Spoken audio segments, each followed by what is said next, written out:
আসসালামু আলাইকুম ওয়া রাহমাতুল্লাহি ওয়া বারাকাতুহু। আল্লাহ পাক রব্বুল আলামিন কুরআনুল কারীমের ভিতরে বলেছেন, ওয়াকাযা রাব্বুকা আল্লা তা'বুদু ইল্লা ইয়্যাহু ওয়া বিল ওয়ালিদাইনি ইহসানা। এই আয়াতে কারীমার মাধ্যমে আল্লাহ তাআলা দুইটা ফয়সালার কথা তাম দুনিয়ার মানুষদেরকে আল্লাহ জানিয়ে দিচ্ছেন। প্রথম নাম্বার ফয়সালা হলো, আল্লাহ বলে তা'বুদু ইল্লা ইয়্যাহ, যে বান্দা আমি তোমাদের রব, আমি তোমাদের আল্লাহ, আমি আল্লাহর ইবাদত তোমাদেরকে করতে হবে। আল্লাহ পাক রব্বুল আলামিনের ইবাদত আমাকে আপনাকে করতে হবে। ইবাদত কি জিনিস? শুধু নামাজ পড়াই কি ইবাদত? না, ইবাদত হলো আল্লাহ পাক রব্বুল আলামিনের দেওয়া পক্ষ থেকে বান্দাদের উপর যত নির্দেশ দিয়েছেন, যত বিধিবিধান আল্লাহ অর্পিত করেছেন, সেগুলোকে পালন করার নামই মূলত ইবাদত। আল্লাহ আমাদেরকে নামাজের হুকুম দিয়েছেন, নামাজ আদায় করা ইবাদত।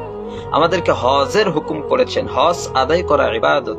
যাকাতের আদেশ দিয়েছেন, পর্দার বিধান নাজিল করেছেন। মূলত এগুলো নির্দেশ আল্লাহর মানাই ইবাদত হয়ে যায়।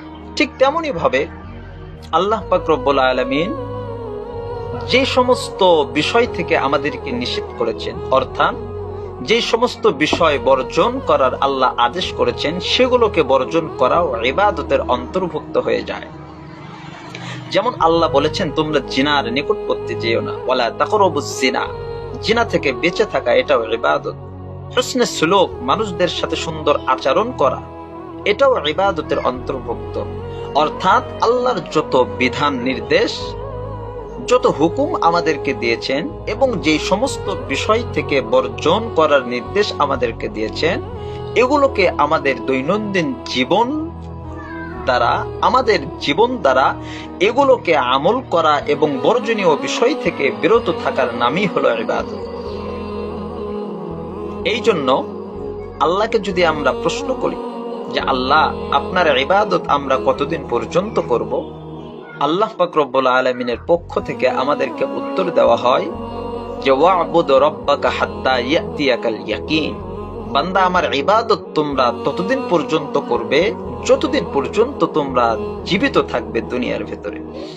অর্থাৎ যতদিন আমাদের শেষ নিঃশ্বাস ত্যাগ হয় নাই, ততদিন পর্যন্ত আল্লাহর ইবাদত আমাকে আপনাকে করতে হবে।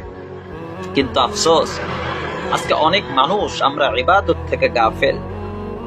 আমরা দুনিয়ার নাজ নিয়ামত পেয়ে, দুনিয়ার মোহে পড়ে আমরা ইবাদত বন্দেগী থেকে, আল্লাহর দেওয়া বিধান থেকে আমরা মানুষরা অনেক দূরে সরে গিয়েছি। এখনই দুনিয়াবি কোনো বিষয় সামনে চলে আসুক, কোনো গান বাজনা ইত্যাদি দুনিয়ার সামনে আমাদের সামনে চলে আসুক, আমরা মানুষ প্রতিযোগিতা লেগে যায় সেখানে উপস্থিত হওয়ার জন্য, সেই বিষয়টা উপভোগ করার জন্য।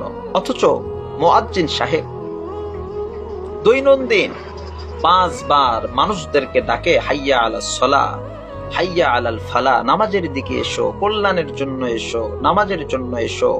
কিন্তু মানুষ আমরা ভ্রুক্ষেপ করি না, আমরা গুরুত্ব দেই না।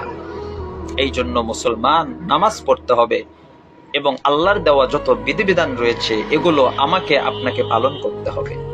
দ্বিতীয় নাম্বার ফয়সালা হলো ওয়াবিল ওয়ালিদাইনি ইহসানা, যে আমাদের মা এবং বাবা নামক একটা নিয়ামত দুনিয়ার ভিতরে আল্লাহ তাআলা আমাদেরকে দান করেছেন।